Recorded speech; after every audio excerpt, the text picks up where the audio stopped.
Hey parents, let's talk about something you can't always see, but I know that you definitely feel the invisible load of parenting. It's that mental checklist that's constantly running in your head from sunup to sundown. Doctor's appointments, homework, when the tests are being done, school emails, meal planning, grocery shopping, meal prepping, extracurricular, who has to be where, at what time, on what days, making sure that your kids feel safe and loved while also trying to balance nurturing yourself, your life, your friendships, your relationships, your workplace, and the different titles and responsibilities and things that you also carry.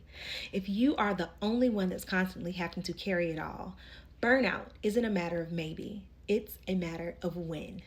So, I prepared 5 ways to lighten your load so that burnout doesn't knock you out. Number one, name it to share it. When it comes down to naming it, awareness and knowledge is key. You want to begin to identify every task, everything that you do, whether it's big or small.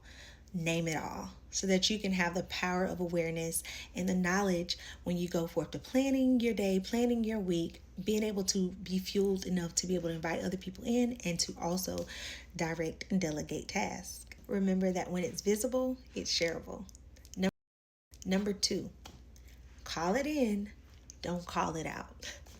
You want to be able to invite others in to be able to help you, to be able to delegate tasks. Sometimes we tend to be people where we are the ones that are carrying the load, or if you've had a history of being the one to always carry the load, we block other people out from being able to help us. We can have this control dynamic because of the fact that we want all the things to go the right way, and maybe we don't feel safe enough to allow someone else to carry the task or do the task for us. Well, number two is about being able to call people in, because when we get burnt out, we tend to want to call people out, and that's not fair. We want to be able to begin to create space to allow other people to come in and feel the sense of value when it comes down to the children, to the family, and to teamwork to be able to help you.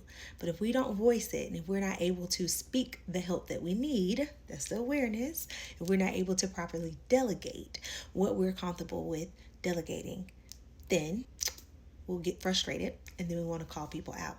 So, number two is call in, don't call out. Number three is to have a weekly load share meeting. That's 10 to 15 minutes each week. I like to have these on Sundays at my family meeting around the table. And to be completely honest, when it came down to me having children, one in high school, one in middle school, and one in elementary school, got to be a little rough. And so it was really